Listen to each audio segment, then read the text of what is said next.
Nakon što Zeynep zaspi, Halil je pokriva i odlazi napolje kako bi gledao zvezde. Zeynep se budi nakon nekog vremena i odlazi do Halila, pitajući ga zašto nije mogao da spava. On govori da su mu pažnju privukle zvezde, jer se odavde još lepše vide. Njih dvoje priča o zvezdama, a Zeynep govori da joj je polarna zvezda omiljena iz detinjstva. Halil počinje priču o polarnoj zvezdi, da ako dvoje ljudi zajedno gledaju nju, to znači da su stvoreni jedno za drugo, ali Zeynep tada zaspi na njegovom ramenu i ne čuje priču do kraja.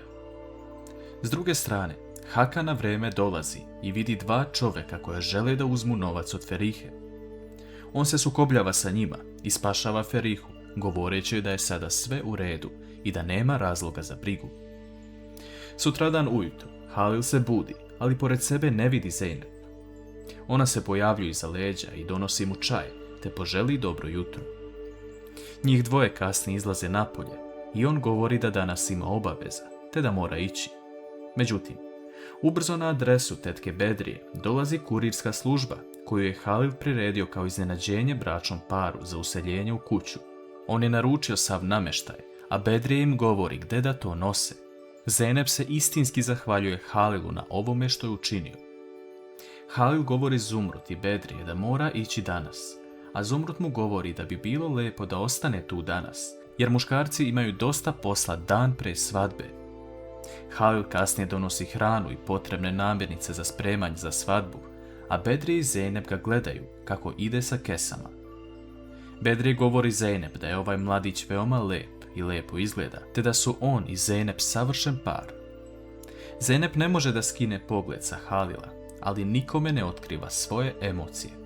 Bedrije i Zumrut upoznaju Halila sa mladencima, koji mu se mnogo zahvaljuju na poklonima, te ne znaju kako da mu se oduže. Halil govori da nema potrebe za tim, već ako nekada neko bude u problemu, neka mu pomognu i to će mu značiti. Kasnije Halil i Zeynep zajedno spremaju hranu za večeru, a Zeynep u sebi razmišlja kako je Halil sve više oduševljava iz dana u dan. U vili je situacija napeta, jer je Songul ljuta zato što Halila nema već 2 dana. Ona govori Gulhan da se ovo opet dešava zbog Zeynep i da je sigurna da će se nešto desiti. Gulhan govori da joj je brat obećao da se više takve stvari neće dešavati, ali to sve čuje Alper koji prikuplja sve više informacija vezane za Zeynep. Alper je prethodno ušao u Zeynepinu sobu i pronašao njene projekte za parfem i još mnogo papira. Da li će to uspjeti da iskoristi protiv nje? Eren dolazi kod Selme i pita je da mu pomogne oko odabira stvari za venčanje. Selma se začudi kada to čuje, ali Eren govori da ga je Halil zamolio da kupi potrebne stvari za venčanje na koje su on, Zeynep i Zumrut otišli. Halil kasnije seče drva dok je Zeynep pored njega i on stvarno radi sve kako bi pomogao Zeynep. Zeynep se slučajno ubode na trn, a Halil joj pomaže da izvadi taj trn bezbolno, te njih dvoje odlaze u kuću. Uveče, Bedrije dolazi sa tužnim vestima da njena ćerka Melek neće doći večeras kako bi probala venčanicu, ali da će je već sutra nositi jer je sutra venčanje. Bedrije zamoli Zeynep da isproba venčanicu kako bi znala da li će odgovarati Melek. Halil čuje kako Zumrut i Bedrije pričaju o tome kako Zeynep lepo izgleda. On ulazi u tu prostoriju i vidi Zeynep u prelepoj beloj venčanici, te mu zastaje dah.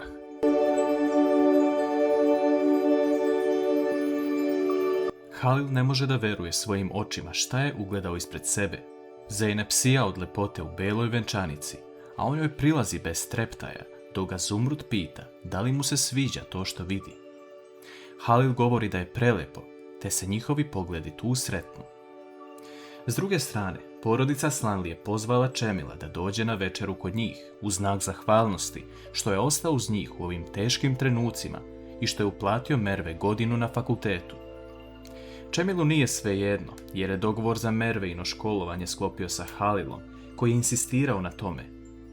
Čemil dolazi na večeru i sve biva lepo, ali vidimo da postoji neka emocija između Čemila i Merve. Gledamo scenu gdje je Hakan sam u kući i razmišlja o Ferihi kako je bio loš čovjek. On je bio sluga svog oca, ali sada želi da se promijeni i uradit će sve kako bi došao do Ferihinog srca.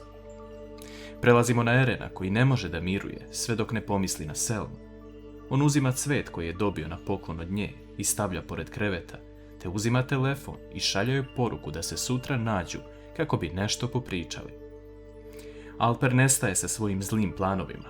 Asu ga vidi kako izlazi iz Zeynepine sobe, ali on na lep način prilazi Ajsu, govoreći da je samo tražio vino u jednoj sobi. A Asu to biva čudno, iako osjeti nešto prema Alperu. Alper kasnije odlazi u Halilovu kancelariju i pokušava pronaći papire vezane za njegov i Zeynepin ugovor o parfemima. Alper pronalazi ugovor, ali pocepan na komade, te ga slaže i iskoristit će ovu priliku da im napakosti. Vraćamo se na dešavanje između Halila i Zeynep. Zeynep pomaže Bedrije u jednoj prostoriji i nakon što je Bedrije kaže da su ona i Halil stvoreni jedno za drugo, te da su prelepo izgledali večeras, Zeynep ispada tanjir i razbija se. Zumrud govori Halilu da će njihovo venčanje uskoro doći i jedva čeka da Zeynep bude u beloj venčanici. Halilu kroz glavu prolaze misli o tome da je to nemoguće, ali učinit će sve kako ne bi povredio Zumrutina osjećanja. Zeynep se kasnije izvinjava Halilu što je morao sve ovo da sluša od njene bake, ali Halil govori da je sve u redu. Oni kreću na spavanje, a Halil pogleda u Zeynep i razmišlja o tome kako nije trebao da je vidi u toj beloj venčanici, jer sada ne može da prestane da misli o njoj. Dolazi dan svadbe. Svi se spremaju kako bi priuštili mladencima nezaboravne trenutke u dvorištu na tradicionalan način. Međutim, na svadbu dolazi jedna devojka po imenu Lejla. Ona je odmah vidjela Halila i svideo joj se na prvi pogled. Lejla pita Bedrije ko je devojka pored ovog čovjeka, a Bedrije govori da je to Halilova verenica, Zeynep, i bilo bi bolje da Lejla ne gleda previše u njega.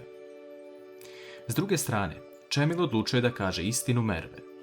Posle dugog razmišljanja, on odlazi da se nađe sa njom i govori joj istinu da je on hteo da joj plati godinu, ali Halil, nakon što je čuo za to, je preuzeo odgovornost i odlučio da on plaća sve. Kako će Merve reagovati na ovo? Halilove oči su upućene samo prema Zeynep. On i ne zna da ga Lejla gleda, ali Zeynep u jednom trenutku primeti da Lejla posebno skreće pogled ka Halilu i tu vidimo trenutak njene ljubomore. Sve protiče lepo, mladenci su srećni. Ceremonija venčanja počinje i svi igraju. Mladoženja govori da je sada red na tradicionalni ples, nešto slično kao kolo, te se svi uzimaju za ruke i igraju. Lejla vidi da je mesto pored Halila prazno, te kreće ka njemu, ali Zeynep je brža od Lejle, te uzima Halila za ruku. U tom trenutku Zeynep pogleda Halila, a on uzvraća pogled ka njoj sa blagim osmehom. Da li će Zeynep nakon ovoga pokazati svoje istinske emocije prema Halilu, jer ne želi da ga prepusti drugoj devojci?